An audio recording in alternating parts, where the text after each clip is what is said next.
already pushed the year-long timetable path to you. Okay. So now today's agenda generally is going to be what is called as the concept of Irwin Declaration. After we've done Irwin Declaration, we will discuss Delhi Manifesto.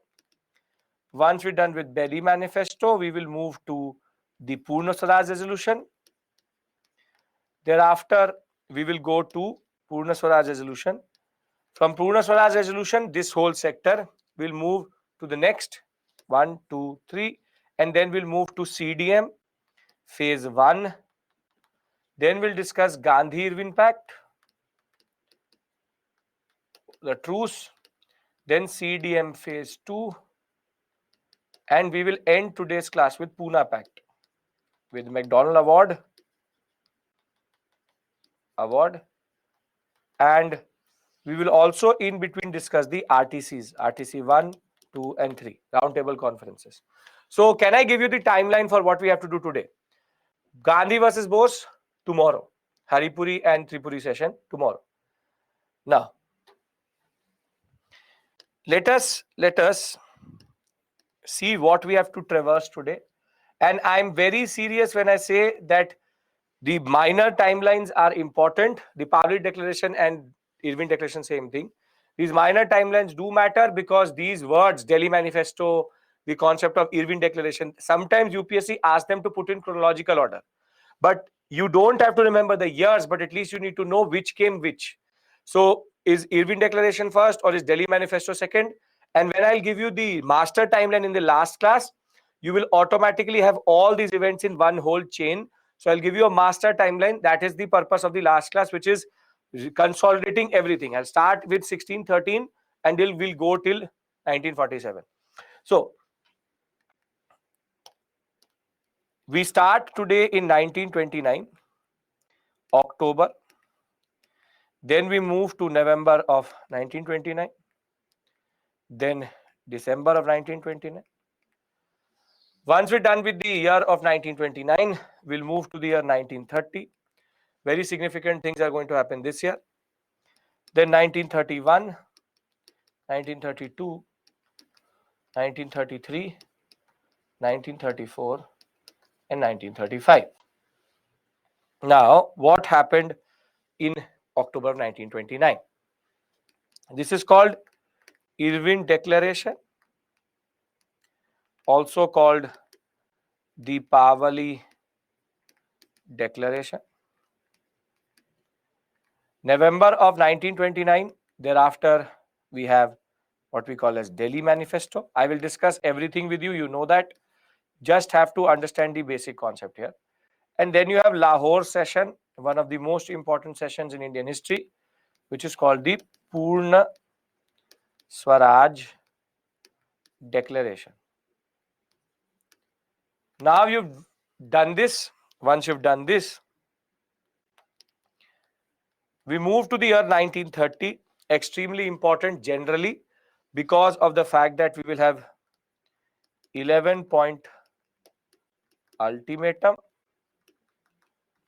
I will repeat this timeline in the end again, so don't have to worry. 11-point ultimatum, the CDM phase 1, and what we call as Dandi March, and Civil Disobedience, CDM, and then we move to Round Table Conference 1. RTC means Round Table Conference. I will discuss with you what is this concept, Round Table Conference. The 1931 is the controversial Gandhi-Irwin Pact. The fact related to Round Table Conference 2, and the same year we'll have CDM phase 2. But basically 1932 is Round Table Conference 3, CDM phase 2, but McDonald Award, or what is called Communal Awards. CDM means Civil Disobedience Movement. I'll write that down. and then Puna Pact. 1933 is CDM phase 2 suspended, CDM withdrawn, and Government of India Act 1935.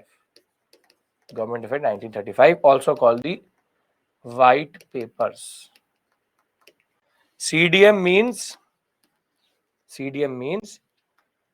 Civil Disobedience Movement. That would be post-independence, Yashovarman. Post-independence. So in between, yes, the Karachi session also, but I'm not putting it in the timeline right now because it will become too much heavy. But technically, yes, the Karachi session. Yes, Saifuddin, when I will give you the master timeline, all of this will come together.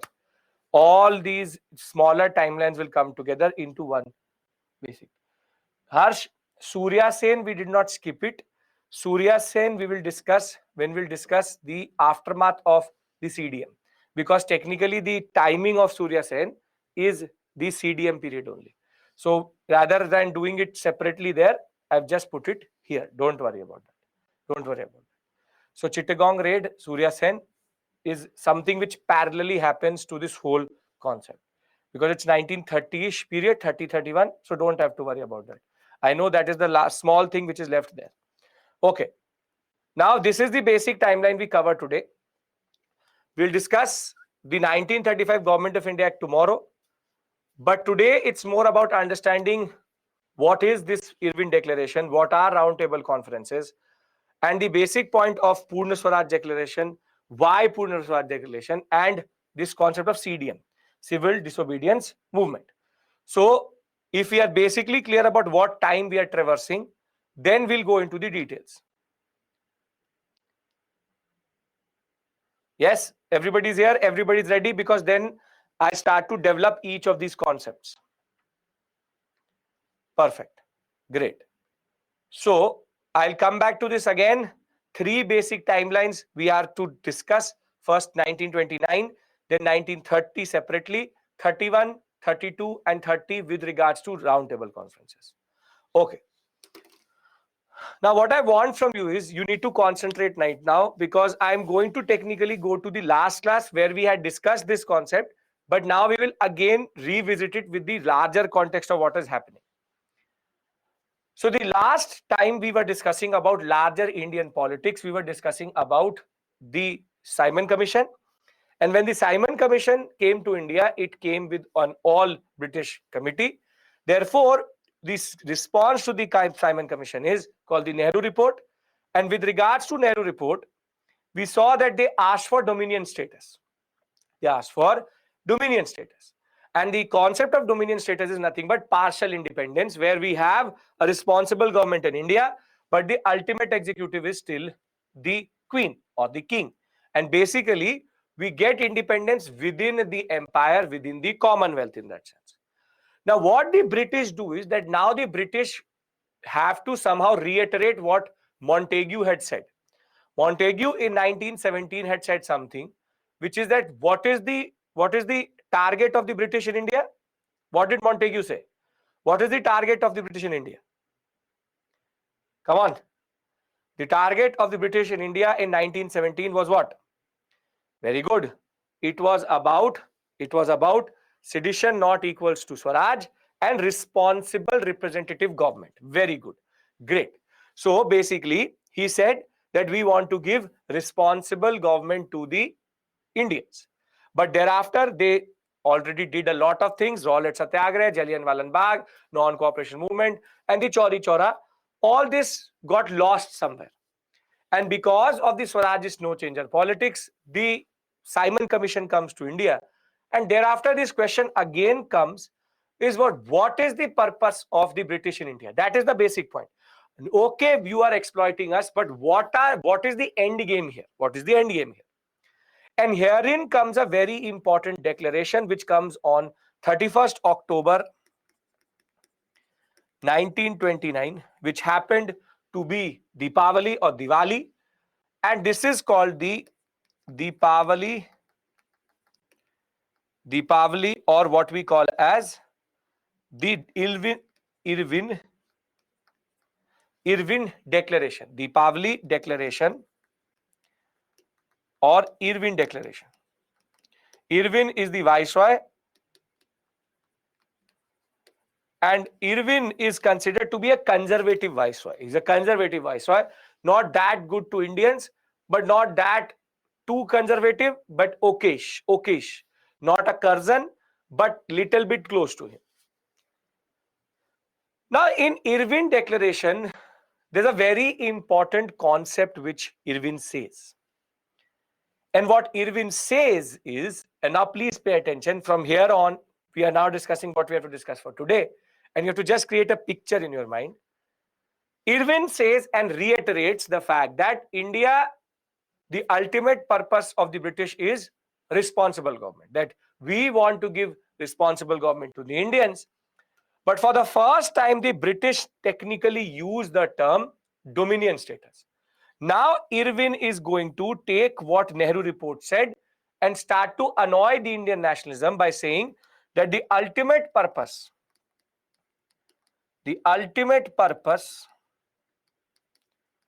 of the British in India is dominion status. And in 1928 already, Nehru report had said that we want dominion status, which is partial independence. And what he says is that Simon Commission has recommended that in order to decide about this dominion status, we need to, Montagu never used the word dominion. He said responsible government. Now, Irwin for the first time uses this word dominion status. But what is more important is within the Irwin Declaration, there's a concept that round table conferences in London have been recommended by Simon, Sir John Simon, who is the Simon Commission president. He says that round table conferences are going to happen in London, and this is to discuss, now please pay attention, discuss the dominion status concept. The word which is very important here is discuss. So now, in a way, from Montagu's declaration to Irwin Declaration, it's one step forward. Are you able to understand this concept, that it's basically one step forward? Montagu said, we want to give representative government, and now Irwin says, we will give you representative government, but we want it in the concept of dominion status, and we will discuss this concept, and we'll have a proper picnic in London, which is called the round table conferences. 3 of them were planned, 3 round table conferences, which were going to be planned to basically discuss what to do with this concept of dominion status. Now, the word which is very important out of these 3 round table conferences is discuss. Because what does discuss mean? In 1917, you said ambiguously that we want to give representative government. Now, in 31st October on Diwali, you give us a bomb saying that ultimate purpose of the British in India is dominion status, and we are going to have a round table conference in London to discuss the dominion concept. Now, basic point is the dominion status is one thing which we already know what it means. But what is this? What is this to discuss? So now Gandhi says that we need to now take a call here.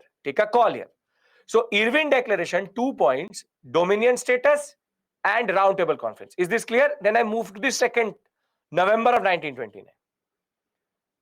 Very good. Now, in November of 1929, Gandhi says that the British are offering dominion status. What to do with it? Jawaharlal Nehru and Subhash Chandra Bose already don't like this concept that when did we ask for dominion status? But there is going to be an all-party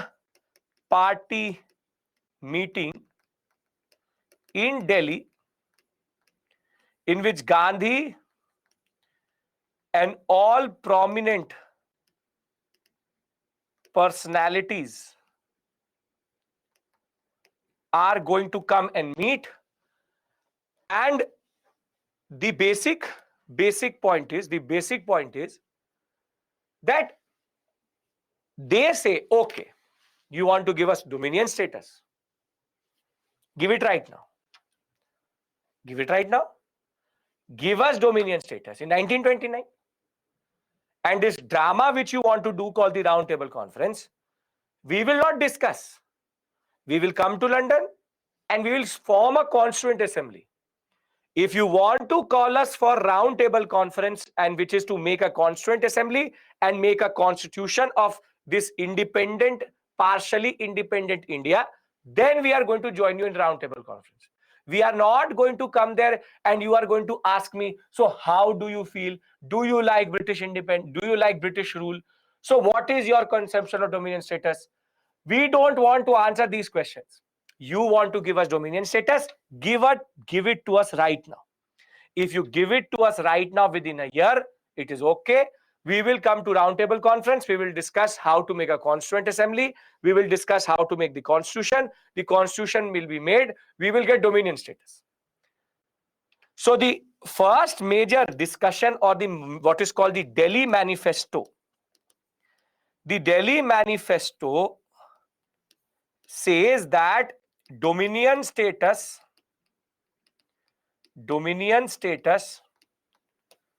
should be given immediately.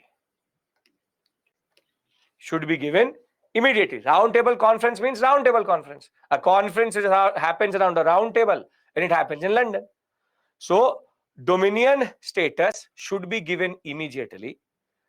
Thereafter, second is that the conferences in London should be about the process of constitution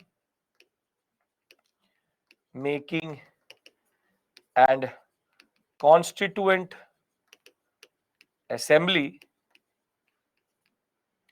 and not to discuss dominion. So it's very simply, I say to you that we will meet and we will discuss how to clear this examination. But you say, no need to discuss, give me a roadmap.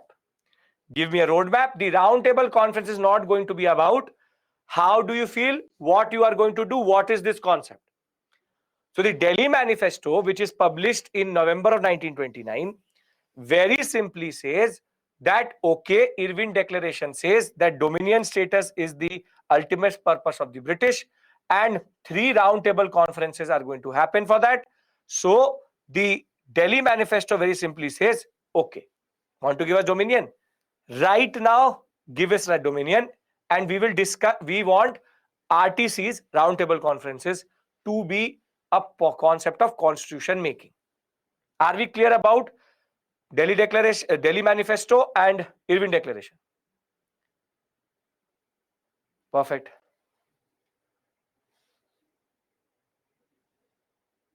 Harish, we don't live in a constitution which is made by us. It's a British constitution.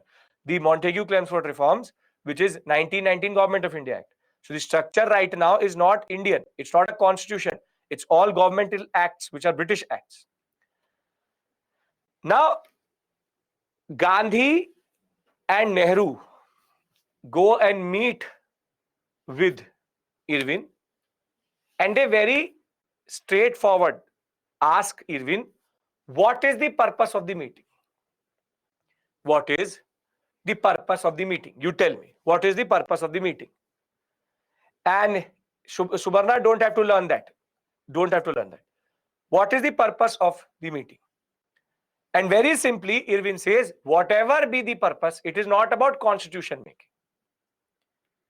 And it is in this frustration that in December of 1929, in Lahore session, now Nehru as president, Jawaharlal Nehru,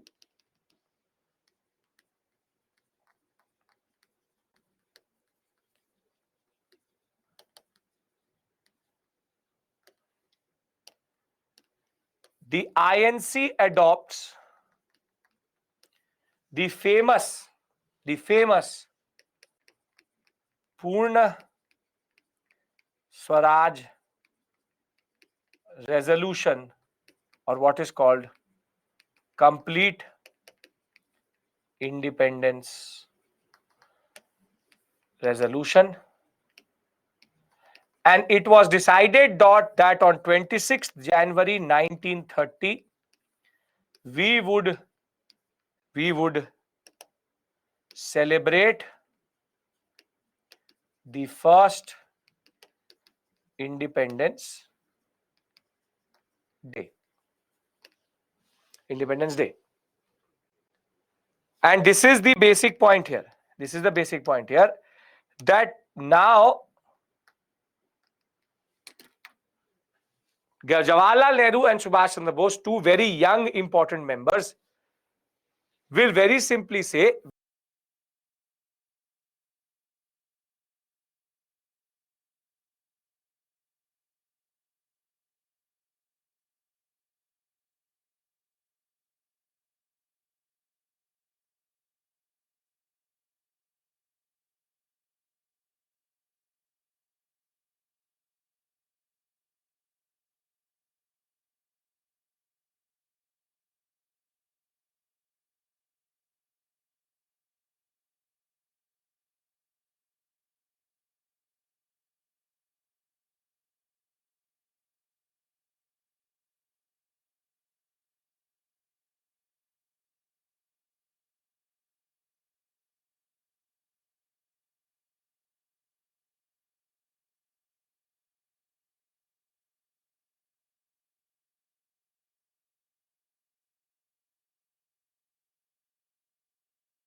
a movement, there's the idea and there's the facts.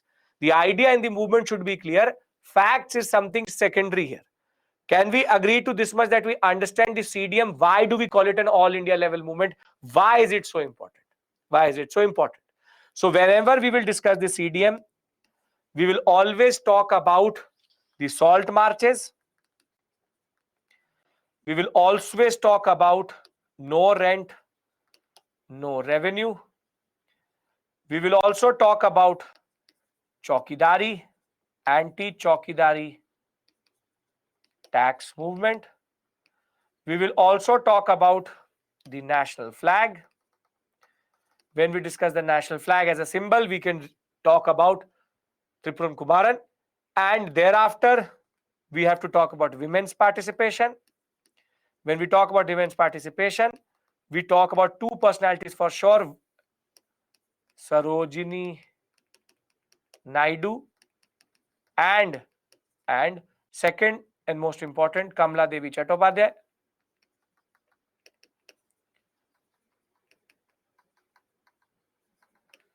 Thereafter, you can write about Ambika Bai also. Avantika Bai rather. Avantika Bai Gokhale. Then you have to talk about Cunningham Circular. Then you have to talk about Khan Abdul Ghaffar Khan. And basically, if you are not talking about these aspects, then the answer is incomplete. You have to at least mention certain names and certain personalities. Gandhi being one, Sarojini Naidu, Kamala Devi Chattopadhyay. Just sprinkle the names. Imam Sahib, whatever you want to remember. C. Rajagopalachari, K.K. Nair, K.K. Nair, C. Raja Gopalachari, or as we call him, Rajaji. Thereafter, you have Gandhi. You can't remember, have to remember his name. Imam Sahib, Rajendra Prasad. There's a multiple names, but basic simple point is, wherever Rani Gandhi, wherever you want to sprinkle. But remember one thing, the K. Krishna Pillai, the forms need to be very clear. Please understand this. The form needs to be very clear, that you have to mention Chaukidari tax, you have to remember no rent, no campaign. Even if you don't write one name less, if you get a question, and I'll give you a question here, then we take a break. If you get a question, this is going to be the type of question which is going to come. Can we close this topic? Are we all together here? Are we united against the British with regards to the CDM? Okay, great, perfect. So let us just come together. Okay, so the question is going to be something like this. The civil disobedience movement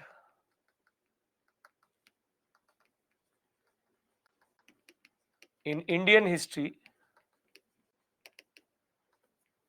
represents a all India level movement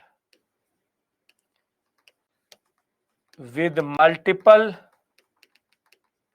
forms and symbols of resistance. Discuss. And we will discuss this concept of discuss, evaluation, this and that. 250 words. I hope you can write it. If you miss a single name, nobody is going to prosecute you. It's about forms here. It's about forms. Done?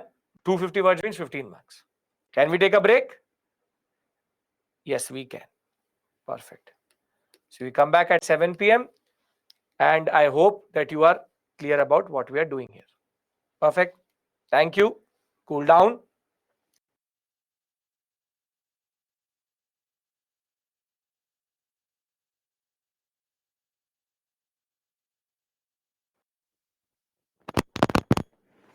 Yes.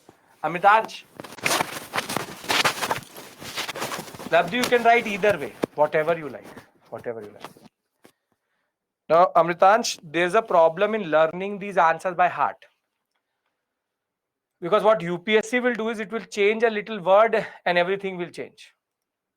So the problem is that you need to have conceptual clarity. You need to have conceptual clarity, but you don't need to go into details. That is the point. If you see, when you will start to write answers, and some of you have started to, I've got even emails about that, you will see that 150 words, 250 words is not a lot of words. Is actually not a lot of words. And if you go with basic things only, 250 automatically it will become. So basic simple point is, in a mains answer, what matters is how do you write an answer which answers the question. Which answers the question. What is the difference between non-cooperation CDM? Non-cooperation only boycott, no laws were broken, khilafat issue. Civil disobedience linked to salt satyagrah, linked to rather roundtable conferences, Irwin Pact. So the way you write an answer is basically how you understand that concept. See, I'll tell you one thing. I'll tell you very important thing, and this a lot of students think that they only know. After teaching for 6-7 years in Delhi University, I know one thing for sure. I've checked close to 50-60,000 answer papers. I know one thing for sure. What students actually do is, you ask them anything, they will only write what they know. कुछ भी पूछ लो, लिखूंगा मैं वही जो मैं जानता हूं. You figure it out. Basically, the question will be about civil disobedience movement, that they will write about whatever they know about civil disobedience. They are not going to try to answer the question. This is a standard thing which happens all across India, where students tend to beat around the bush. Nobody wants any kahani. No stories need to be written here. What needs to be written is precise answers. Simple point of the matter is understanding. If you ratify, because a lot of different channels, a lot of different people will say ratify the introduction and conclusion, but do you know the question which is going to come in the examination? No. You need to have the ability to write something, and the only way you do it is start.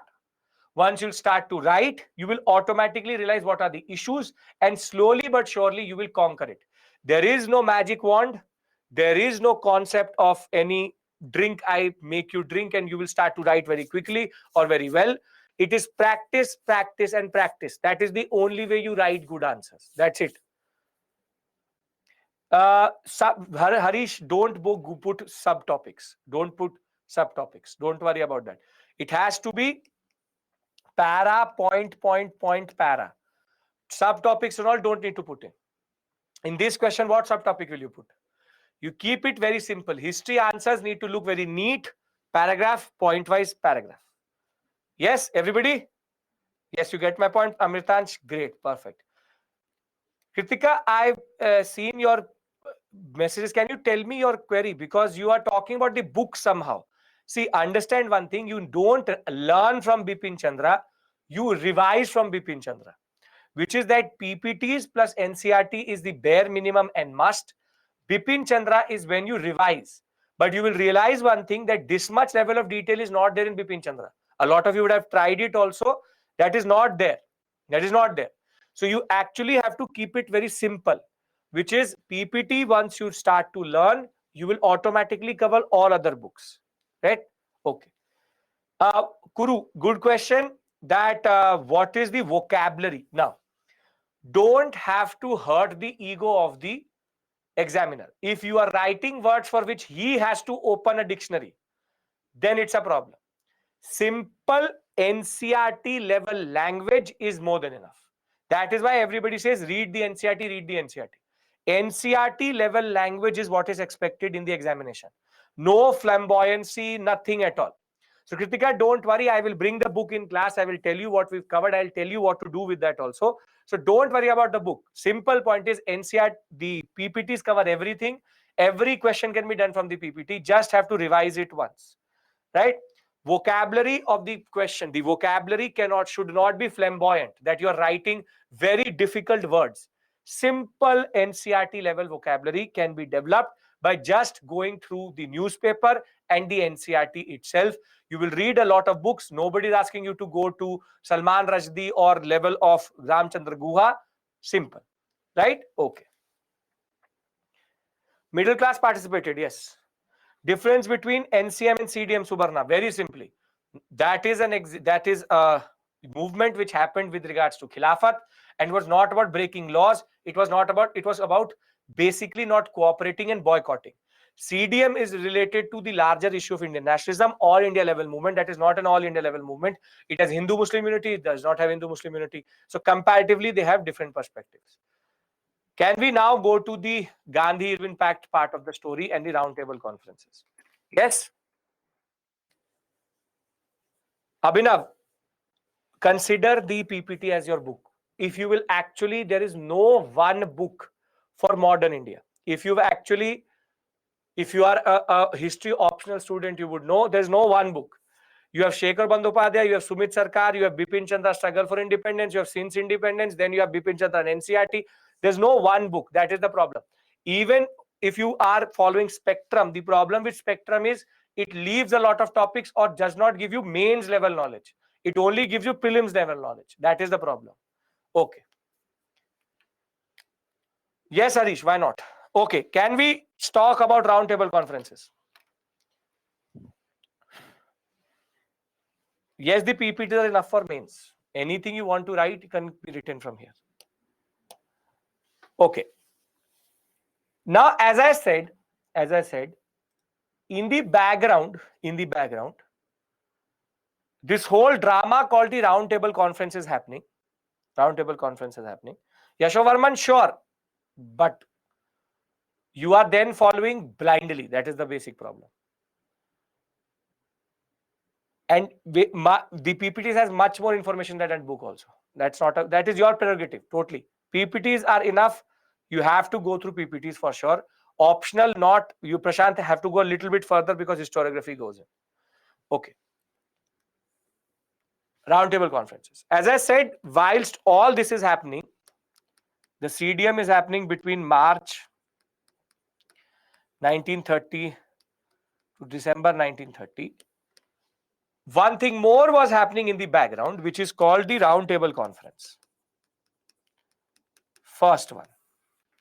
It's happening in London. And the INC had boycotted it. Now I'm moving the topic away from CDM to the other aspect. So CDM, March 1930 to December 1930, is happening in the background. In between, if you remember, Bhagat Singh has already got arrested, and the Saunders murder and the central legislative bombing has already happened. Bhagat Singh has been tried and is now in the process of making a mockery of the law. And the first roundtable conference happens in India, in London, and basically the INC boycotts it. Now you tell me, is the discussion of dominion actually of any purpose, or is it fruitful without the INC? No, because the only organization which actually represents India is the INC, and the INC technically is not there only. And that is, like you, that is also the solution or the conclusion which the first roundtable conference members saw. Everybody went, everybody had a jolly time, everybody enjoyed London, but everybody said it is a futile exercise. If now no one represents the INC here, then we can't give dominion status to Muslim League. We can't give dominion status to the depressed classes. We can't give dominion status to anybody. We need an all India level movement or all India level committee to be here, or a party to be here. So the first roundtable conference is a major failure. Jinnah was there, was a major failure because of the INC boycott. So INC in a way was able to succeed in making the first roundtable conference useless. Now, the basic point is the government in Britain. Why did Jinnah go? Because he liked the concept of roundtable conferences, dominion status. He will obviously do something which INC is doing opposite of it. By this point of time, that schism is coming through. Now, Irwin will be approached by the government of Britain, and Irwin will be said that you need to find a solution. You need to find a solution. Roundtable conferences without Congress are useless. So we need to bring the Congress on the table. We need to bring the Congress on the table. So when roundtable conferences happen, it is a unique moment in itself because Indians and Britishers are sitting on the same table as in a way equals. But INC's chair being empty meant that it was a futile exercise. And in a way, it was generally a drama which was being done. But the INC not being there, the British could not say to the world that we have the single largest party in the house. So when we talk about the concept of roundtable conferences, it is a way of signifying that the participants are equal. For the first time, at least the British were ready to give the Indians an equal negotiating table, and every group was going to be represented equally. All political parties, representatives of the princely states, the states which not had been touched but did accept the Queen's authority, were called. It is going to happen in the Buckingham Palace in London. Purpose was basically to, now see, purpose. Understand the demands and grievances of the different social backgrounds of India. Now, this is called a joke. This is called a joke. The British knew where Gandhi was sleeping, and they want to understand the grievances. That basically, how are the Indians living? They can pick up anybody overnight, and they right now want to understand the grievances. And this is why the INC said that this is just a big eyewash. You rule India, you know where everybody is, you technically control everything possible in India. You want to understand.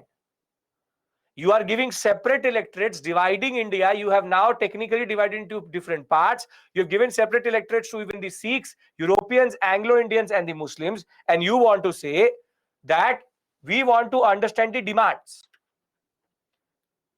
The demand of the INC was very simple: Constituent Assembly. So when the first roundtable conference is going to happen between 12th November 1930 and 19 January 1931, first ever conferences of the Indians and Britishers sitting on equal footing. It was held during the Civil Disobedience movement, and Congress did not participate. That is the basic point. Most business leaders will also boycott it because the INC was very close to the business leaders. Muslim League, Hindu Mahasabha, and the liberals and the princes will attend it. Purpose was to discuss the Simon Commission report. Virtually every delegate will say that without the Congress, this is a futile exercise. And now the British Prime Minister will say that we need to give us olive branch, which is a hand of friendship to the Congress to get them to come to the round table conference. The simple point of the matter is that when all these representatives will meet, you don't have to learn this. Do not learn. But when all these representatives will meet, 89 people were invited, and we will have towering personalities such as Dr. Ambedkar. You will have from the women, this you have to remember, Begum Jahanara Shahnawaz. She was one personality, a woman who was there throughout the three roundtable conferences, represented via the princely state itself. And you will also have the Muslim League. Muslim League will take Jinnah, Fazul Haq, Muhammad Ali Jinnah, Muhammad Safi. Will them, don't have to remember that. But basic point of the matter is that there will be close to 89 people who will go from India. Just remember that Dr. Ambedkar and Begum Jahanara Shahnawaz were the two people who will be there throughout the three conferences. I will tell you that when I'll talk about it. But basic point is people did go. Do not learn in any way or form. Now, if you understand that the first roundtable conference is just a drama with no real consequence, we now talk about Gandhi-Irwin Pact. Is this clear? Without the Congress, first roundtable conference is immaterial. Don't have to learn these facts. Just have to remember RTC-1 is a failure. RTC-1 is a failure. Very good. Perfect. Now, let's talk about Gandhi-Irwin Pact. The first aspect is Irwin was under pressure. Irwin was under pressure. Somehow find a solution or bring this INC to the negotiating table. That bring the INC to the negotiating table and at least make them attend the second roundtable conference, because the money was being burnt in London, which was futile without the INC. So now what happens is that Gandhi was also looking for his truce. Gandhi was also looking for his truce because between this period of launching it on 12th March 1930 and by the time we come to 4th March 1931, this CDM was overheating.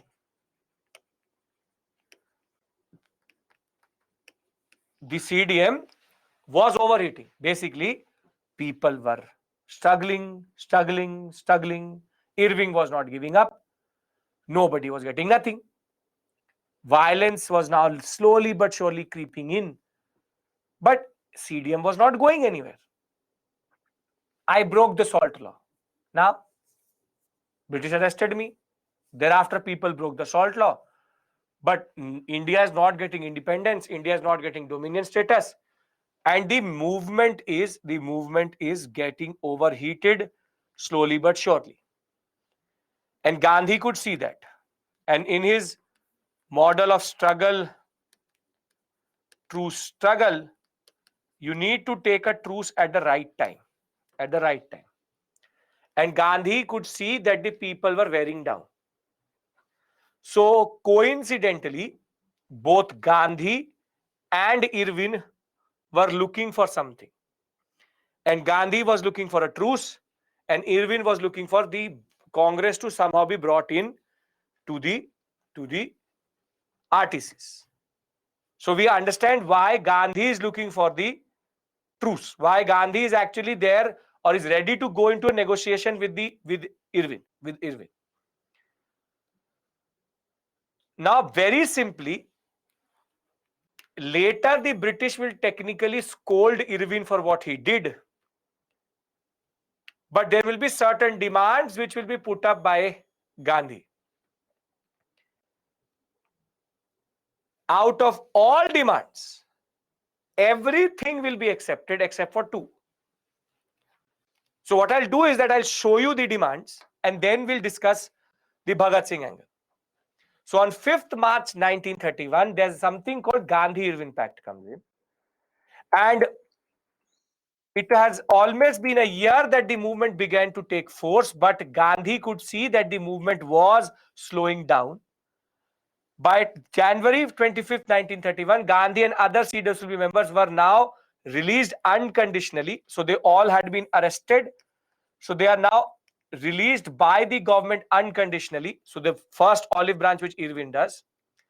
And the first time Indian leaders were invited by the British to Irwin that we discuss on the equal footing.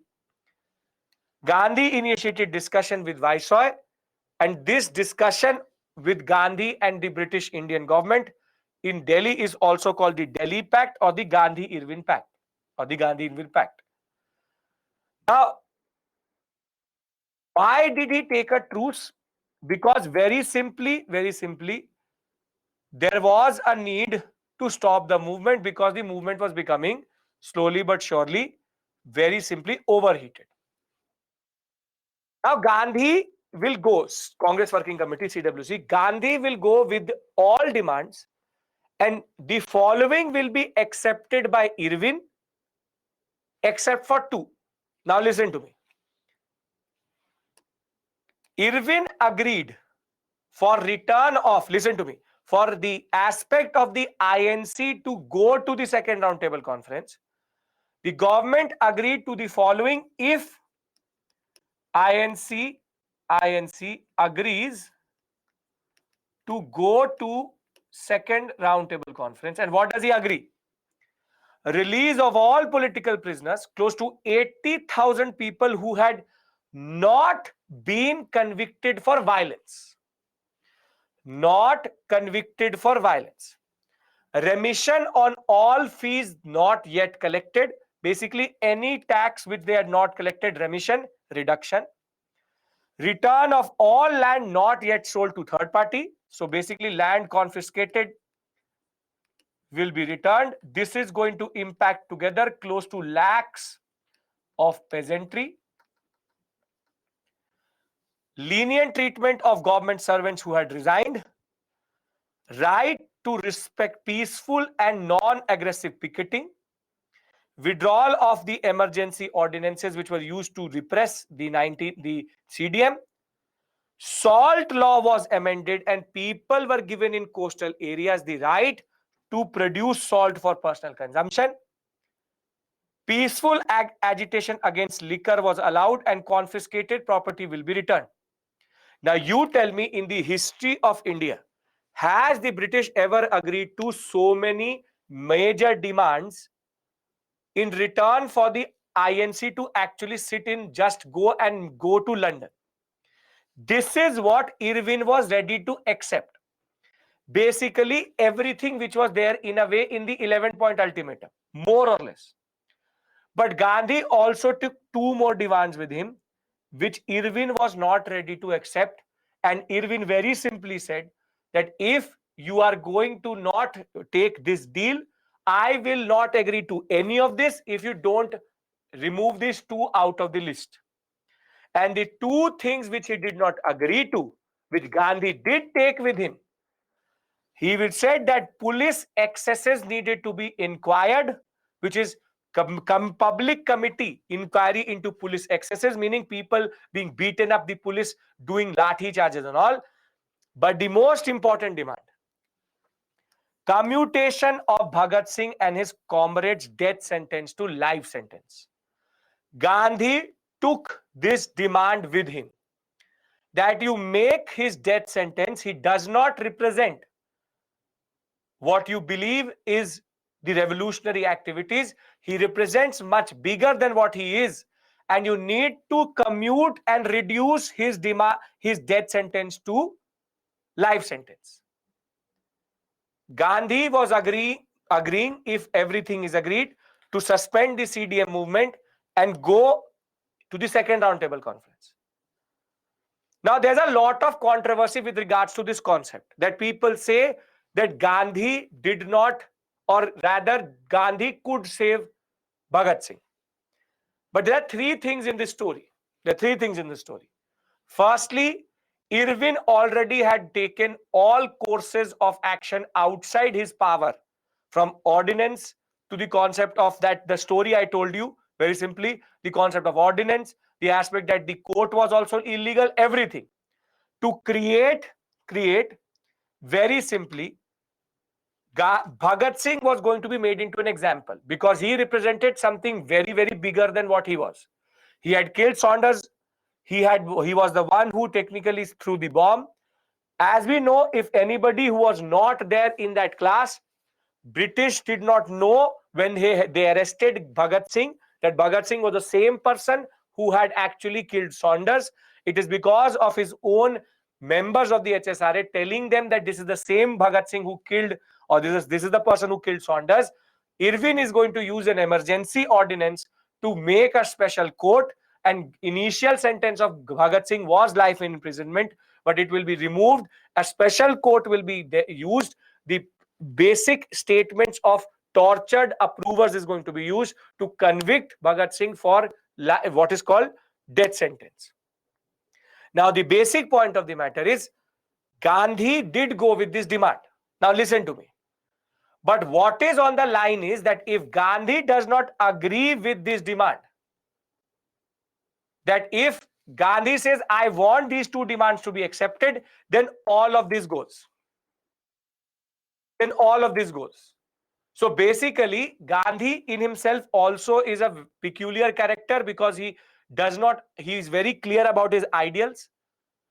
And one more thing which Gandhi had in consideration. You tell me one thing. Gandhi saves Bhagat Singh. Then why didn't anybody else save the Anusilan Samiti or Bindho Ghosh, Virendra Kumar Ghosh? Why weren't they not saved? Why were they not saved? Gandhi said that if I make an exception in my ideals, which he still was doing, I am then technically saying that every other revolutionary is not a revolutionary. Are you getting my point? It's basically Gandhi has a is in a tight spot. Either he accepts the release of 80,000 people, or either way, Irwin is going to win. Irwin is going to hang Bhagat Singh either way. Are you getting my point? Even if Gandhi accepts the Gandhi-Irwin Pact or he does not accept the Gandhi-Irwin Pact, Bhagat Singh is going to be put on death row. If he accepts the Gandhi-Irwin Pact, he at least saves 80,000 people. And if he does not accept it, either way, Bhagat Singh will be hanged. So people tend to say that Gandhi could have saved Bhagat Singh. Yes, he could have. He tried also. But I leave it to your judgment. I'm not here to judge Gandhi. I'm not here to judge anybody. I leave it to your judgment that Irwin, who had technically created a mess to just make sure that Bhagat Singh was created an example, he was ready to accept everything, but not two demands. Should have Gandhi leaven this, or should have just left the Gandhi-Irwin Pact, or he should have actually not left it? I'll give you this option. Let's see how the class responds to it. A means that Gandhi should have given up for the demand, and B means that he should have gone through. I want to know your opinion, though it technically doesn't matter, because it doesn't even matter what I think. Gandhi did what he did, but I generally want to know what you think. I'm giving you two options. Everybody is going to tell me. Come on. I've randomly put A or B as the answer. I have no stake here, no opinion here. Police excess means police beating up people, harassing people. He wanted an inquiry into it. 64-36. You believe and you basically are a utilitarian and you understand the logic. You understand the logic. The logic is what Gandhi understood. Bhagat Singh represents a very important personality in Indian history. He still does. He's still very, very important for us. But Gandhi was between a rock and a cliff. He either accepts that the lakhs of peasantry get their lands back, 80,000 people come out of the technically out of the jails. Bhagat Singh's fate was either way the same. That is the basic point. As Yashovarman points out, his fate was either way the same. He could have, it's an ethical dilemma.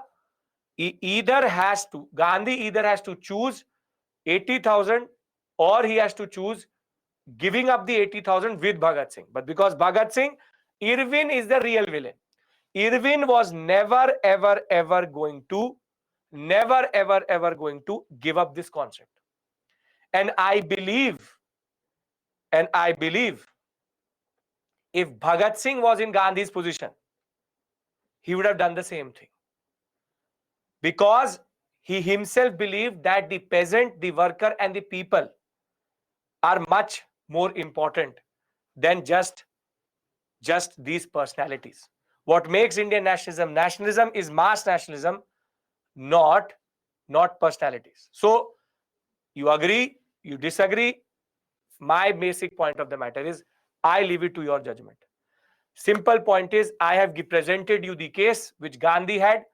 Gandhi had the option to save 80,000 people plus their land and their dues, plus, or on the other hand, leave all of this and basically give up the whole pact itself. Delhi Pact was either way going to not change how Irwin was going to treat Bhagat Singh. Now, are you, see, simple. Bimal, what is the option? What is the option? Bhagat Singh was put on death row. Gandhi-Irwin Pact is happening. Gandhi goes with the demand, commute his death sentence. Irwin says, I'm ready to accept everything, but not accept this commutation. Now you tell me one thing. If Gandhi leaves Gandhi-Irwin Pact, does the death row change? No. And if Gandhi takes the Gandhi-Irwin Pact, does the death row change? So basically, either way, the concept is the same. You can think that others are thinking wrong. I don't want to come in between these 64 and 36%. I leave it to your fate. According to me, this is what happened. I don't judge anybody. Gandhi tried. Gandhi chose what he chose. Can we agree to disagree here? Yes. Prashant, I am explaining both options to you very simply.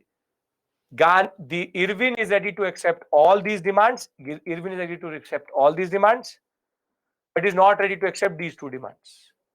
Gandhi only has to agree to go to round table conference. Now you tell me what you would choose. That is your prerogative. That is your understanding. That is the basic point. Gandhi, if he does not, he has an option in saying that I walk off. Gandhi can walk off over these two issues. Gandhi can give up all of these demands or these two demands. He could have either left or accepted Gandhi-Irwin Pact. Simple point. Everybody understands, right? I have given you this concept to you. Now you judge yourself. Are you getting my point? See, agree, disagree.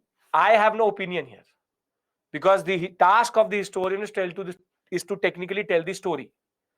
I am telling you the story. Leave it to you, 64% or 36%, or be it the other way around. Gandhi did what he did. Gandhi had basically, simple point. Gandhi had two basic concepts. For him, ahimsa was uncompromisable. And second for him was every nationalist revolutionary is the same for me. He took the demand irrespective of that. Irwin rejected.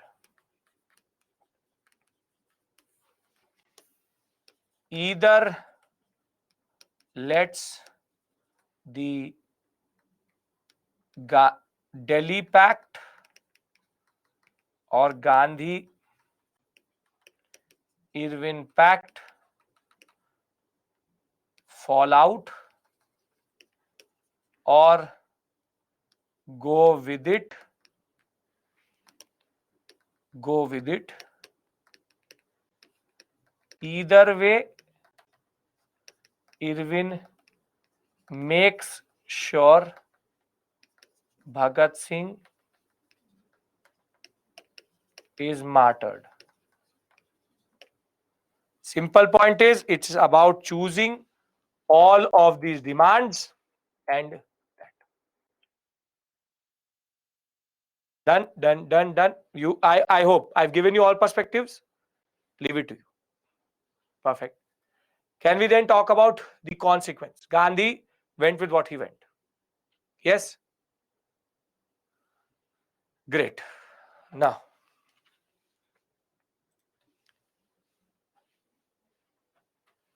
the Gandhi-Irwin Pact, Gandhi will technically accept.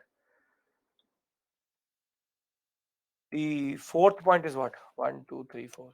Lenient treatment of government servants. Under CDM, government servants were going to leave their positions. That is why the concept of resigning from government position. Now, Gandhi-Irwin Pact will be accepted on 5th March 1931. Irwin will agree to do what he said, and Gandhi will now be going to Karachi, where the next INC session is going to happen. See, one thing, Parth, please understand one thing. UPSC will never ask you this very, very dangerous question, because UPSC knows that there's no answer to this. UPSC will never ask you these type of questions. Who is better, Bose or Gandhi? Who is wrong and right, Gandhi or Bhagat Singh? These are two very towering figures of our nationalism. Without both, nationalism does not exist. With both, nationalism exists. Remember this point. Even in the interview, you would be the one who will steer it there. Interview board will never automatically say, okay, yes, hello, what is your name? Tell me who is better, Bhagat Singh or Gandhi. You will, if you will steer it that way, that is a separate issue. That you will every time either bring in Gandhi or Bhagat Singh, then you will steer it to that place.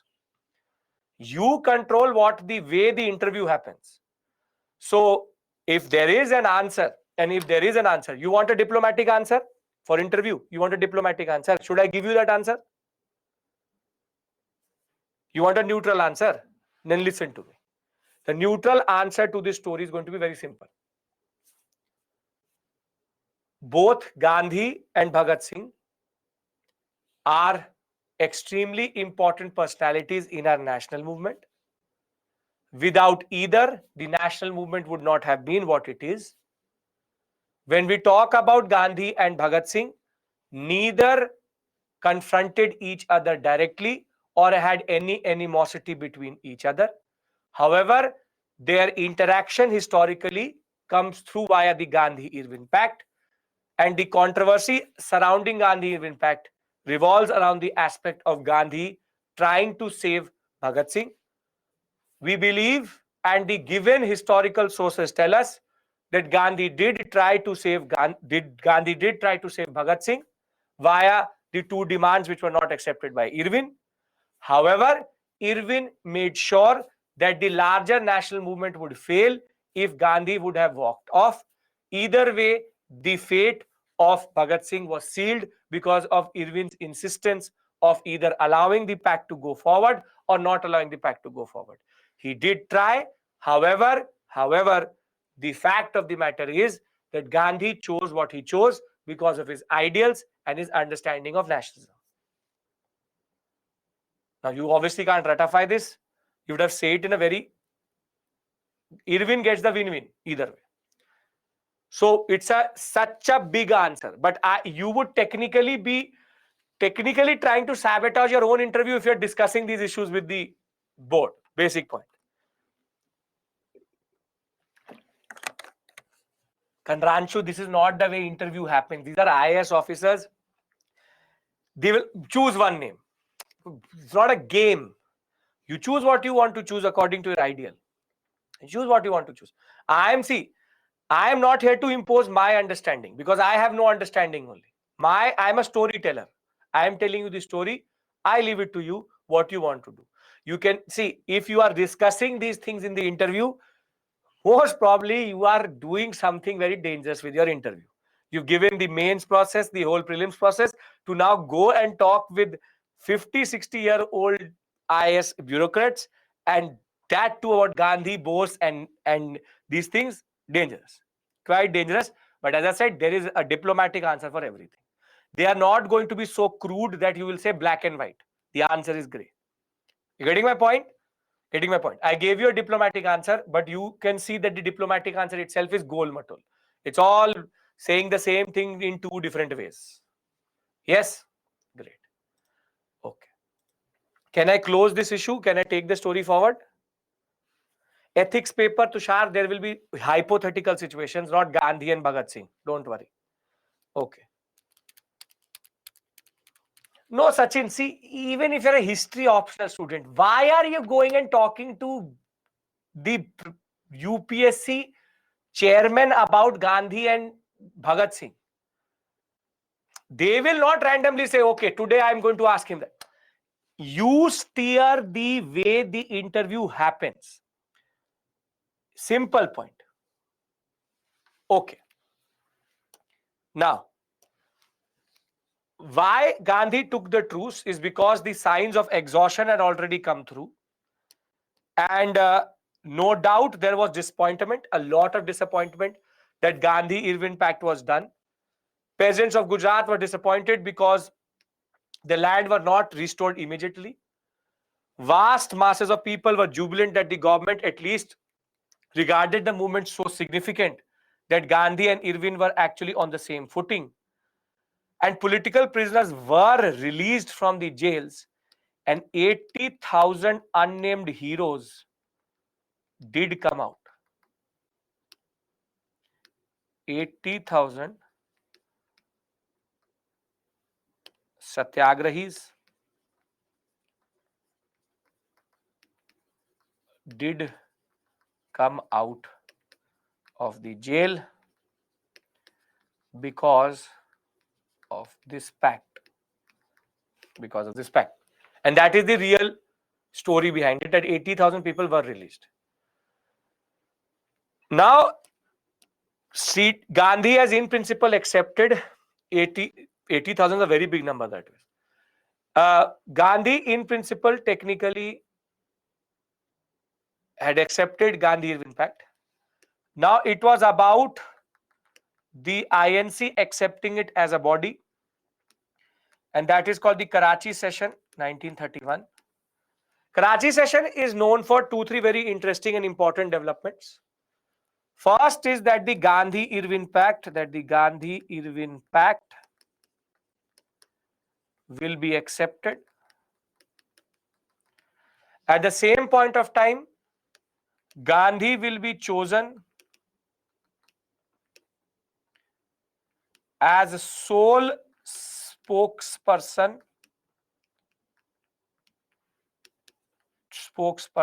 to represent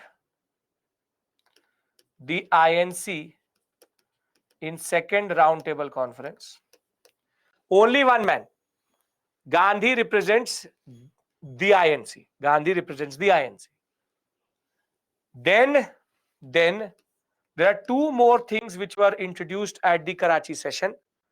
First is called the fundamental rights,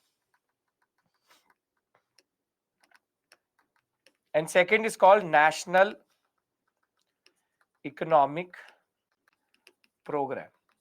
So please remember, in the prelims examination, if there's a match the following, these things are matched to this. Gandhi-Irwin Pact, Gandhi is chosen as sole representative, national economic program, and fundamental rights. Though Gandhi on his way back or on his way to Karachi will be shown black flags by the organization which Bhagat Singh himself produced and envisaged.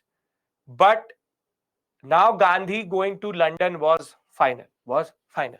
So the Karachi session, a special session in 1931, just 6 days before the martyring of Bhagat Singh, Sukhdev and Rajguru. On his way, he was shown black flags by the Punjab Naujawan Bharat Sabha, and because he failed to secure the commutation of death sentence of Bhagat Singh.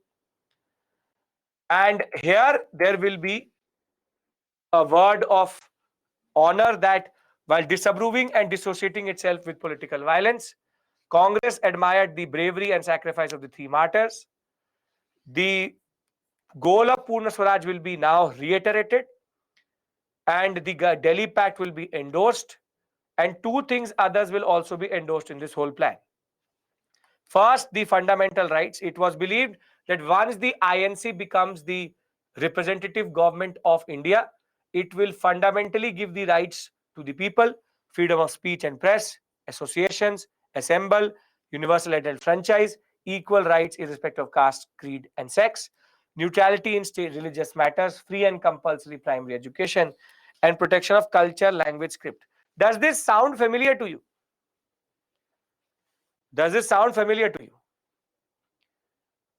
Basically, All of this is nothing but what we later absorbed within our fundamental rights.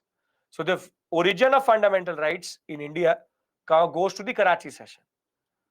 Thereafter, the National Economic Program was also endorsed. And basically, it was in essence the first political and economic program which Congress had given after a lot of years. What did the economic program say? Substantial reduction in rent and revenue. Basically, if the concept of INC becomes the leader or becomes the representative government of India, it will have the following economic program: reduction in rent and revenue, exemption from rent for uneconomical holdings. If you do have a small holding, no rent itself, relief from agricultural indebtedness, control on usury or usury as it is called, basically the toll tax, better condition of workers living with a living wage, limited hours, protection of women workers, right to work and peasant to form unions, and state ownership of key industries. This is the model of PPP in India and PSUs. The concept of PSU. The concept of PSU. PSU being public sector undertaking. Our mixed economy concept is toll tax on anything. The PSU concept comes from here. So Karachi session, as I said, you have Gandhi-Irwin Pact, Gandhi spokesperson of the second roundtable conference, National Economic Program, fundamental rights. If all of this is clear, then let me take you to London. You have to remember these four things. That's it. Don't have to remember what is inside. Can we go to London now? Because I have to take you to London with Gandhi. Gandhi. Okay. Gandhi. Now, Gandhi reaches London. Gandhi reaches London by ship, obviously. RTC still wants dominion. Gandhi represents something totally different. Now, Gandhi was an instant success. The British men and women were fascinated by Gandhi. There was this man just technically clad with one dhoti in the cold of London, in the dampness of London. And these are the images which you see, real images which you see of Gandhi in London itself. But the most iconic image of the second roundtable conference is rather this. With Ramsay MacDonald sitting next to him and Gandhi representing the INC solely. This image, in a way, with Dr. Ambedkar here, this image, in a way, is going to tell us what is going to happen further. Sarojini Naidu was also there, but not in this image. I think she's not. Is Gandhi and the British Prime Minister and Dr. Ambedkar. Nehru did not go, obviously. Nehru was not represented here. Now, I want to discuss, Irwin obviously is in India. Briefly called, ironically, Irwin had agreed to so much that Irwin will be recalled as soon as the Gandhi-Irwin Pact will be accepted and Wellington will be sent. Actually, when Irwin went to say to Ramsay MacDonald, work done, they will come to the round table. So the Prime Minister asked, what did you agree to? He said, I agreed to all of this. So Ramsay MacDonald was now holding his head that what all you have agreed to, I didn't ask you to agree to all of this. And basically, he will be punished by removed. He will be removed within 2 months of the Gandhi-Irwin Pact. They will be like, what have you done? You've given literally everything what Gandhi asked for. And basically, Gandhi, technically in a way, was the reason why Irwin was recalled back. He was fired from his job. But the basic point of the matter, this is an iconic picture, in a way embodies, it's from the British archives itself, embodies this moment, a major moment in which Gandhi is sitting in London, now not as a student, but as a person who's now trying to find, this was not Gandhi going for the first time, this was Gandhi for the second time. Gandhi before was a law student, and here he is sitting trying to find out how he can get India independence. Now, I want to discuss the second roundtable conference, what is going to happen here, or what is the politics here. Can we discuss that? Okay. Now, Gandhi, I will give you the list of members, don't worry. Gandhi has basic standard demand. He said we don't want dominion. We don't want dominion status. We want complete independence. I have agreed to come, but I still do not believe that you technically embody our basic motive, which is to give us complete independence. But now what the British now try to do, is that they try to show to the world via the RTC that the Gandhi does not represent the people of India. Because what is proposed is that Gandhi says complete independence, no separate electorates. And he very simply said that when it comes to any of the minorities, we will deal after independence. He said, I will deal with the concept of, we will figure out our own house. You give us independence right now. But now what Ramsay MacDonald technically does is that he brings in the concept of separate electorates. And what he does is he proposes separate electorates for the first time in Indian history for the depressed classes. And this is going to become the reason for the deadlock between Gandhi and the other people who are sitting there. Basically, the minority members, Jinha, Dr. Ambedkar, were very clear that they want separate electorates. But now, basically, the British are doing a very dangerous thing. See, the British had already divided India into four basic concepts. You have Hindu, you have Muslim, you have Sikh, and you have Christian. Can we agree to this, that that was the only purpose basically of the separate electorates? Each of them have been given a separate electorate. But now what the British is doing is they are dissecting the Hindu community also by saying that the depressed classes should be given separate electorates again. So one more axis of division. Now Gandhi straight away says that this cannot be accepted by me or by anybody in India.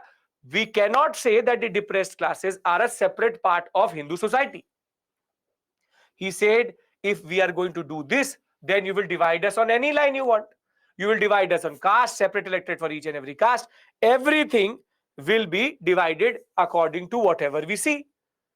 Now, this is where there will be a major standoff between what is called the Minorities Pact, which is the members of the minorities, and Gandhi. Gandhi will say, I accept everything, but I will not accept the concept of separate electorates for depressed classes. Separate electorates as a concept does not actually mean anything to me. And basic point of the matter is, I will not. Christians had already been given, Sikh had already been given, Muslim had already been given. Muslims via the Morlemento reforms and Christian and Sikhs via the Montagu-Chelmsford reforms. The simple point of the matter is Gandhi was never ready to agree to depressed classes. Now why divide it into religions? Because that is the way you make sure that India never gets united, divide and rule politics.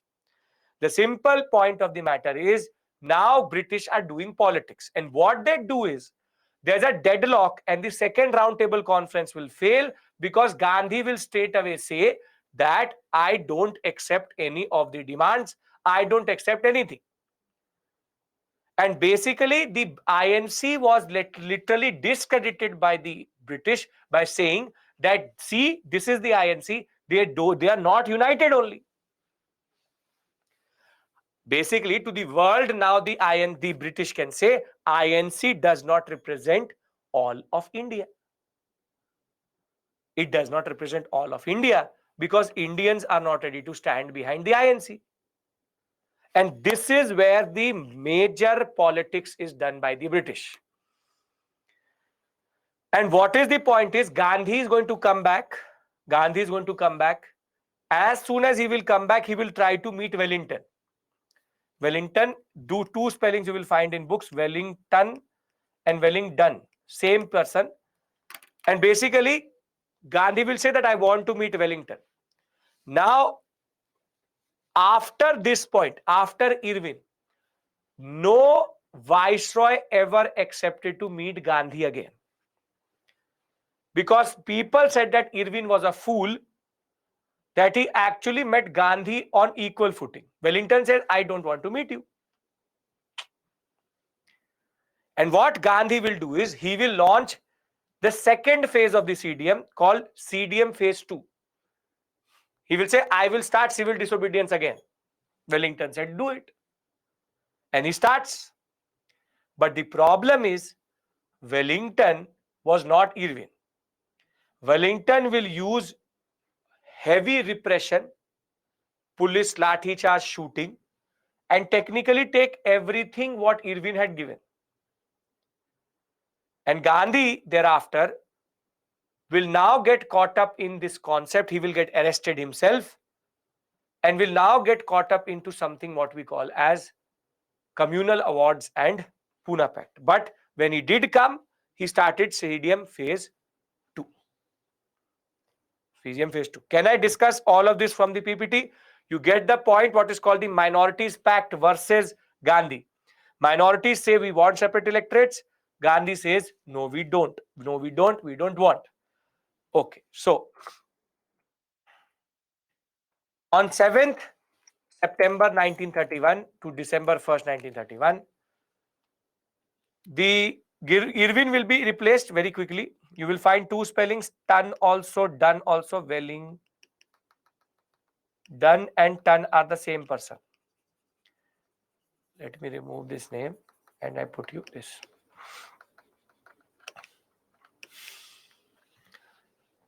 Thereafter, the conference saw overwhelming number of Indian delegates this time. Everybody came. But the conference turned aggressive between the Gandhian faction and other nationalist leaders. The government refused to concede the demand of basic independence that obviously they were never going to give.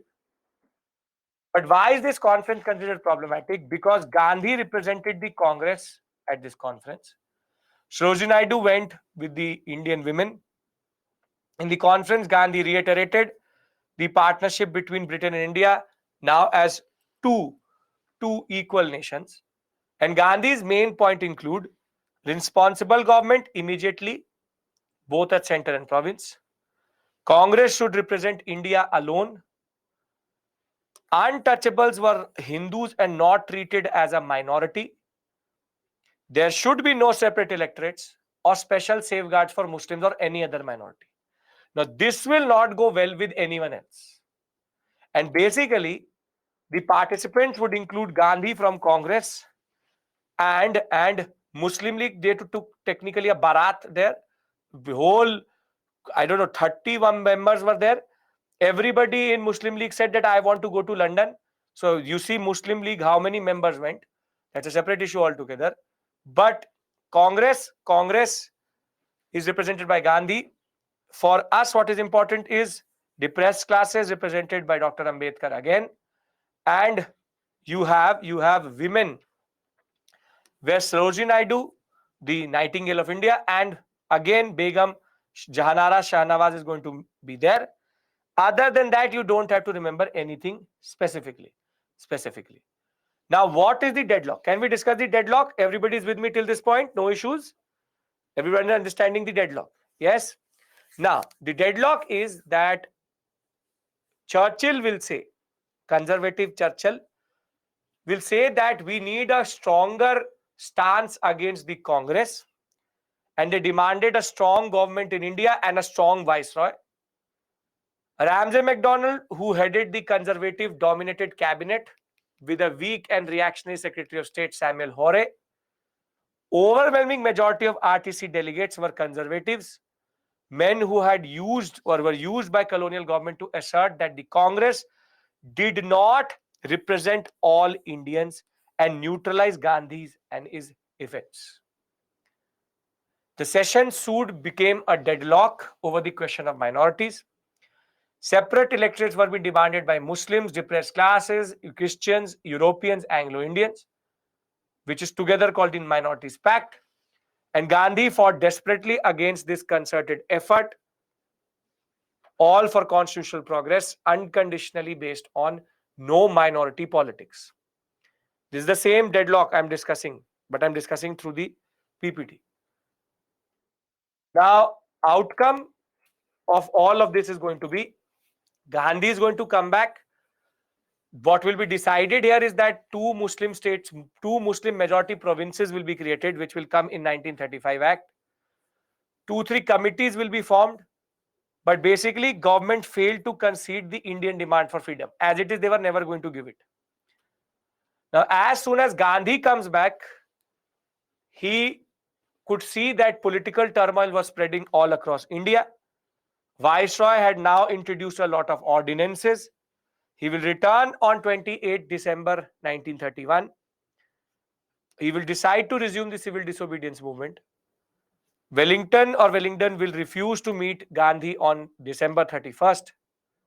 And on 4th January 1932, Gandhi will get arrested himself. But this larger story is not this. What will happen is the government will now ban all Congress organizations. Offices, funds, all will be seized. Everybody will be arrested. Property will be confiscated. Gandhi ashrams will be occupied. Repression will be hard on women. Press will be gagged and banned. Basically, Wellington, no, you don't have to learn this. Wellington will reverse all good trends. What I'm trying to tell you is that CDM phase 2 is going to be a failure, because though the people were in anger and 80,000 satyagrahis will again get jailed, the simple point of the matter is they will do what they need to do. They will do what they need to do. Illegal gatherings, non-violent demonstrations, the symbolic hoisting of flags. But this time the government was not ready to listen. What I'm trying to tell you very simply is that CDM phase 2 is a major failure.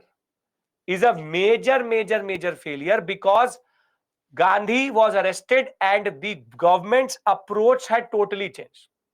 The government's approach had totally changed, which is that we will not tolerate anything, and that is why CDM phase 2 is going to be a major failure. And in 1933, as it is, Gandhi will suspend it, and in 1934, CDM will be stopped fully. But what is more important is not this, but the year of 1932, what happens when Gandhi is in the jail itself. But what you need to learn very simply is roundtable conferences fail, minority issue, CDM phase 2 launched, and then suspended. Wellington was much harsher than Irwin that way. Can we agree to this? Because there's a lot of detail, I know, but we have to keep it very simple here. Okay. Now, as I said, Gandhi suspends in May of 1933. April 1934, Gandhi will withdraw the movement itself. In Alwar, though we had a local Raja who even became independent at this point of time, who tried to assert their uprising and their independence. But because Gandhi was not there to sustain the movement, and generally the government's approach was totally different, nothing really happens. Now I need to discuss this with you.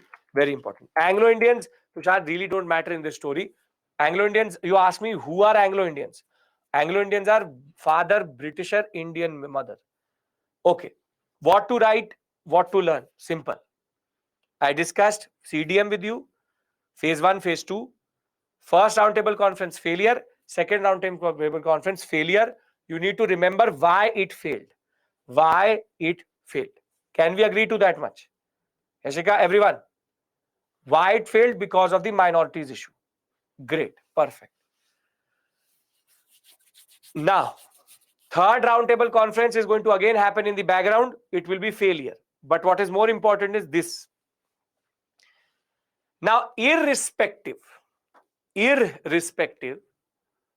of Gandhi's insistence of saying that the depressed classes do not represent a minority within Indian community, the British Prime Minister will introduce what is called the Communal Awards. And these Communal Awards in 1932 are very, very significant because under Communal Awards, depressed classes will be given separate electorate. But the most dangerous point here is technically the British wanted to divide Gandhi and Dr. Ambedkar, because Dr. Ambedkar did ask for this throughout the three roundtable conferences. But when Gandhi and Ambedkar did interact at the second roundtable conference, the British very quickly realized that these two towering figures can be pushed or can be pit against each other. Ramsay MacDonald is the Prime Minister. And therefore, as soon as the Communal Awards are going to come, Gandhi will get to know in the jail and Gandhi will say, I don't accept it. Utter shock he was in, that I don't accept this concept. I will not let the British divide us on another axis. They have already divided us on religion. I will not let the Hindu community itself get divided, because if this is going to be used, then upper caste, lower caste, this caste, that caste, everybody will get a separate electorate. It will disunite India such a way that national movement will fail. India will never get independence. India will never get independence this way. And that is why Gandhi, in protest of the separate electorates, in order to change the mind of Dr. Ambedkar, will now do what is called a fast. He will say that I want Dr. Ambedkar to change his stance. I want the British to change their stance. I want Dr. Ambedkar to change his stance for the unity of India. And therein, he will go for a fast unto death. And finally, at the Pune jail, whilst there were negotiations which were happening between Dr. Ambedkar, Pandit Madan Mohan Malviya, a pact will be signed which is called the Puna Pact under Gandhi and Dr. Ambedkar. And in this, Dr. Ambedkar will give up his demand for separate electorates for depressed classes, though the number of reserved seats which the Congress was going to offer was going to be increased to from 71 to 147, doubled. The basic point of the matter was Gandhi needed to somehow stop this dissection.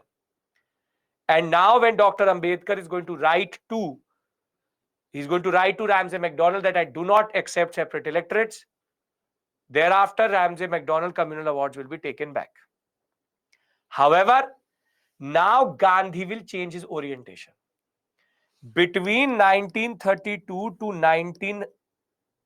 1939-40, Gandhi will more or less withdraw himself from active politics.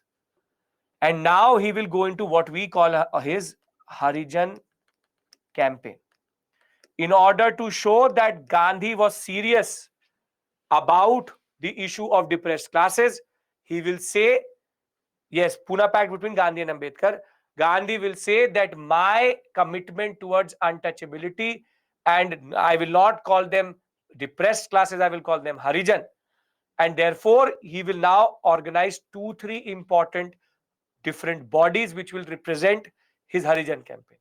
Basically, after 1932, Gandhi will very simply concentrate on untouchability and Harijans. As I said, second roundtable conference, again repeating myself, Second roundtable conference will break down on the concept of minorities pact. Gandhi was very clear about the minorities issue. No depressed classes, separate electorate. However, as soon as the suppressed classes are given separate electorate under communal awards, Gandhi will go into fast and try to change the mind of Dr. Ambedkar. Dr. Ambedkar could not have allowed Gandhi to die over this issue. Both understood their positions and their importance in the national movement. And Dr. Ambedkar was ready to understand Gandhi's perspective about how the British were trying to do divide and rule. But the Congress will become more sensitive to the depressed class issue, and Gandhi will thereafter prove to the people and technically go into his Harijan phase. Is this clear? Then what is left is technically the smallest, most stories. Are you getting my point, everybody? Perfect. So you want me to read the PPT? I'll read the PPT. Okay. British Prime Minister Ramsay MacDonald announced in 1932 that depressed classes in a minority and will get separate electorates. Everybody is with me, right? You understand the larger flow and ebb here, right? The details I will give you. Everything is written in the PPT. What I want you to understand is the larger flow here. Okay, perfect. So it was a long-standing demand of Dr. Ambedkar for depressed classes had no chance of entering the assembly because of limited franchise. The reason for opposition was that the government were trying to divide the Indians further. This would lead to great damage to the community, and the Congress leaders were not happy. Though opposed to separate electorates, the Congress was not in favor of changing the communal awards without the consent of Dr. Ambedkar. Thus, while strongly disagreeing with the communal awards, the Congress decided neither to accept it or reject it. The efforts of separate depressed classes or separate electorates for depressed classes from the rest of the Hindu community would therefore technically be be widely criticized, but it would only lead to the disintegration of Indian society further. Now, basically, Gandhi is going to get to know about the depressed classes, the separate electorate, the communal awards. Gandhi was in deep shock and opposed separate electorates. He saw the communal awards as an attack on Indian unity and nationalism. He thought that it was both harmful for Hinduism and depressed classes. If they don't get integrated, they will totally get segregated. Basically, what can we write? This what you can write in the examination. Simple point of the matter is that Gandhi believed that if the depressed classes are taken out of the Hinduistic society, they will always and ever be represented as depressed classes. He said we need to integrate the depressed classes rather than actually excluding them. Therefore, once the depressed classes were treated as a separate political entity, the question of abolishing untouchability would be undermined, while separate electorates would ensure untouchable remains untouchables in perpetuity. This is the basic point. He understood that we need to reform. We don't need to destroy this relationship. We don't need to dissect. We reform, we don't change anything. This is Gandhi's concept. It is detrimental to Hindu society also and to depressed classes also if this goes forward in the long run. Now,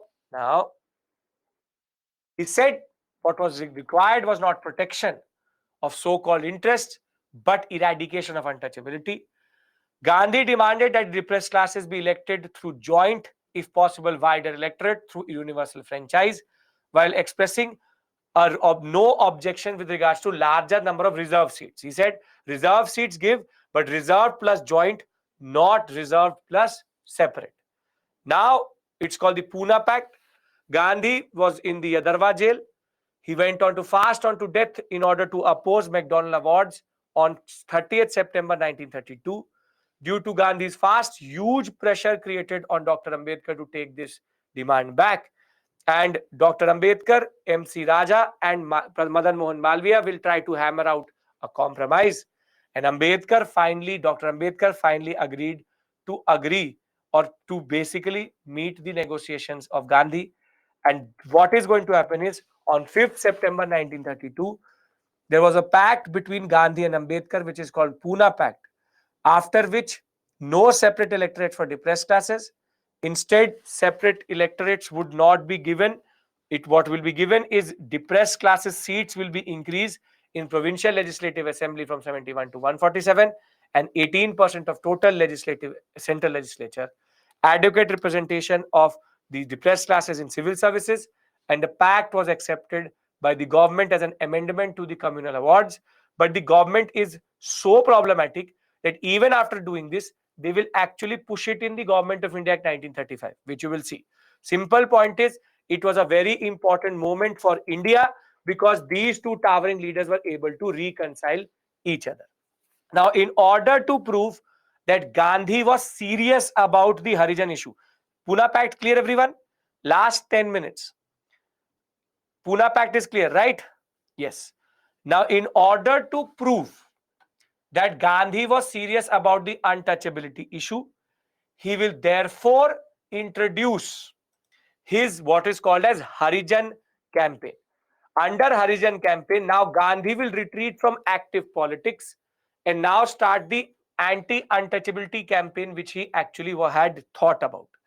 So determined to undo the decisive intentions. Determined to undo the decisive intentions of the government by divide and rule. Now Gandhi, from 1st August until his release in 1933, he will start to now go into proper Harijan development. And what is important for you, is this for the examination. Because Anti-Untouchability League, All India Anti-Untouchability League, who formed it? So Gandhi formed it. And he also started a newspaper called Harijan. Please note this. I will just mark it for you. Don't worry. 1, 2. Can you remember All India Anti-Untouchability League Gandhi? An unlikeliest of options to put, but you have to mark it for Gandhi. After he release, he will shift his campaigns out of Sabarmati and go to Wardha. And he has said that he will only return to Sabarmati once he's got independence. He did not get independence. As it is, he needed to change his approach. So he rather moves out of Sabarmati and goes to Wardha. And at Wardha, his most important emphasis was Harijan development. Thereafter, from Wardha, he will start to conduct what are called Harijan tours. He will start to move around in India. 20,000 kilometers was covered by him, collecting revenue, collecting money, and basically another organization will be formed by him, Harijan Sevak Sangh. Second, Harijan Sevak Sangh, in order to remove untouchability in India, urge political workers and different people to remove the untouchability concept in India, will hold 2 fasts in 1934 to convince that he is serious about his issue, this concept of self-purification. And last but not the least is, Gandhi will be criticized by a lot of different orthodox elements, shown black flags. Basically, Gandhi people will believe that Gandhi had lost it. He had now gone into a totally different mood itself. He will become a part of the temple entry movement, which I will discuss with you tomorrow. And basically, Puna Pact is when Gandhi will change his orientation. Whilst all of this is happening, one drama is happening in London also, which is called Third Roundtable Conference. Congress boycotted it again. Labour Party of the Britain boycotted it. Hindu Mahasabha, Muslim League and Princely State still participated. No real conclusion. The conclusion is what is called the white papers, which I will discuss with you tomorrow, which is 1935 Government of India Act. And basically, all of this just meant nothing in the larger context. CDM was again a failure, but this phase was very, very important. We will have the concept of universal adult franchise talked about. We will have even the concept of Chaudhry Rahmat Ali proposing the name Pakistan for the first time in this third roundtable conference. However, it will be met with 46 delegates will be there. But as I said, depressed classes again, Dr. Ambedkar will go, and women, Begum Jahanara Shahnawaz. What is the standard concept? I will discuss the concept of Linlithgow with you, because Linlithgow is the person who's going to now come into picture. He will be the now next Viceroy of India, one of the worst Viceroys of India ever. Now, let me go back to the timeline, and I have to summarize everything. story is over. Let me bring everything together. Viceroy Linlithgow is the next Viceroy after Wellington is Linlithgow. First, you tell me, you understand the larger ebb and flow. This period looks short, but is very heavy because there are 3-4 things. Only one roundtable conference is attended by the Congress. Now, let me summarize everything. Listen to. Irwin gives a declaration. Now, I'm giving the whole summary to you, one go. Irwin gives a declaration, roundtable conference for dominion status. Delhi Manifesto says, give us right now. They said, no, we will not give it to you right now. That is not the plan. Purna Swaraj resolution comes in 1929. Thereafter, 11-point ultimatum, we will go for CDM. Even 11-point ultimatum ignored. CDM will start.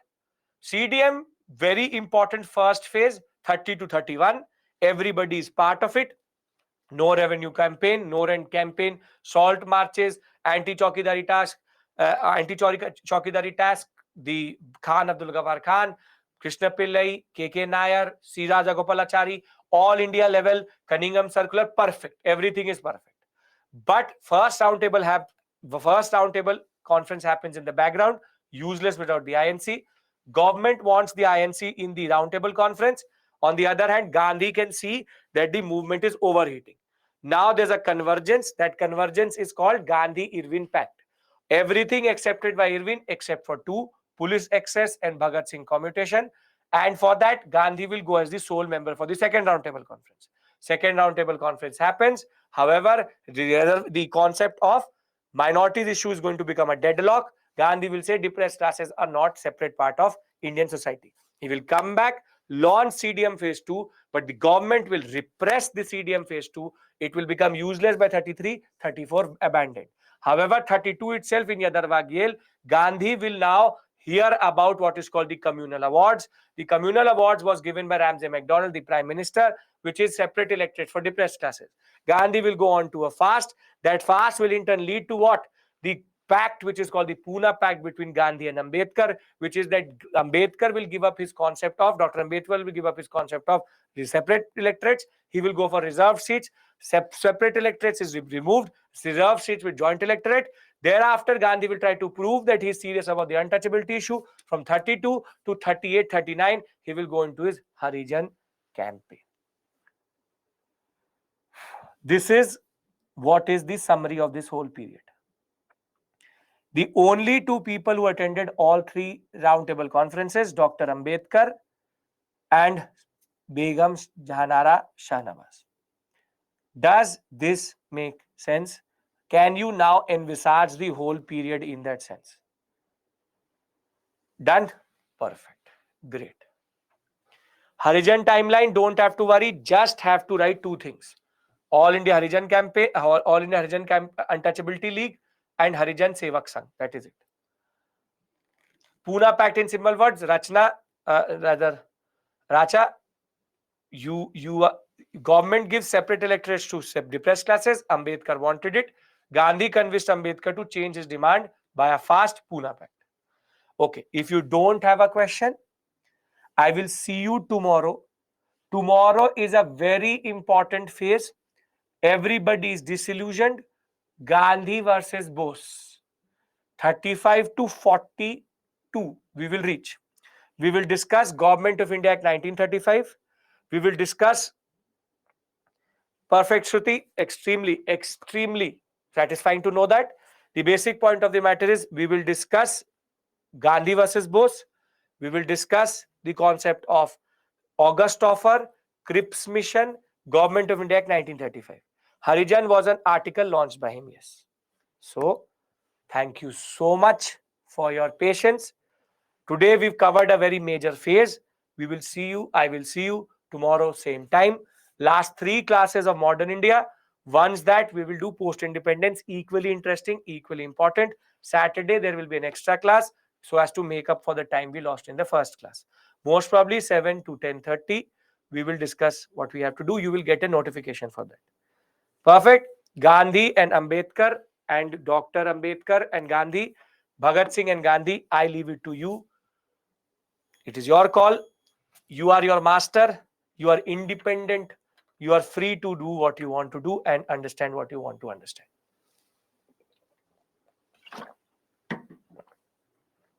Thank you. Take care. I'll see you tomorrow.